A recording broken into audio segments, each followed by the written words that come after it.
In today's video, I'm going to teach you how to fix banding in Davinci Resolve. First, navigate to the color page. This is where all the advanced color grading tools reside. On the bottom of your screen, you'll see several pages like Media, Edit, and Color. Click on the color page to access a wide variety of controls that will help you enhance your footage. As you enter this section, take a moment to familiarize yourself with the layout. This area is crucial for color corrections and adjustments, and understanding it will make your workflow smoother. Once you are on the color page, you are ready to tackle the issue of banding in your clips.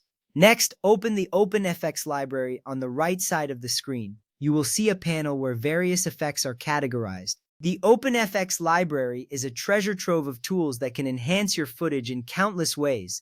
This is important because using the right effects can dramatically improve the visual quality of your clips. Scroll through the list until you find the effects you need. Once you locate the OpenFX library, it's time to search for a specific effect that will help resolve the banding issue. Search for Deband and drag it onto a new serial node over your affected clip. To do this, simply click on the Deband effect and hold it. Drag it directly onto your clip in the timeline. This action places the effect in a new serial node, which is essential for maintaining control over your adjustments. It's important to use a new node so you can isolate the effect without altering the original clip. Once you drop the Deband effect onto the node, you will notice the interface updates showing you the effect is now active on your selected clip. In the OpenFX inspector, adjust the radius and edge threshold to smooth out the transition lines without overly softening the details of your image. The radius setting controls how much of the surrounding area is affected,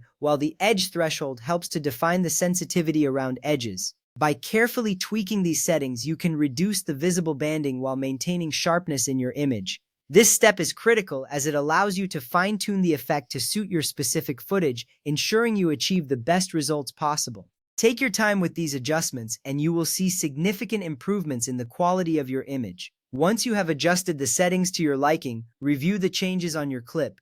Observe how the banding has been reduced and how the image now looks smoother. This part of the process is reassuring because you can directly see the impact of your adjustments. If you need to make further tweaks, don't hesitate to go back to the settings and refine them. Remember, the goal is to balance between eliminating banding and preserving detail, so keep that in mind as you finalize your adjustments. With those adjustments made, you are well on your way to achieving a more polished look in your footage. Banding can be a frustrating issue, but with the right tools and techniques in Davinci Resolve, it can be effectively managed. Thank you for following along. You now have the knowledge to enhance your projects further. Happy editing!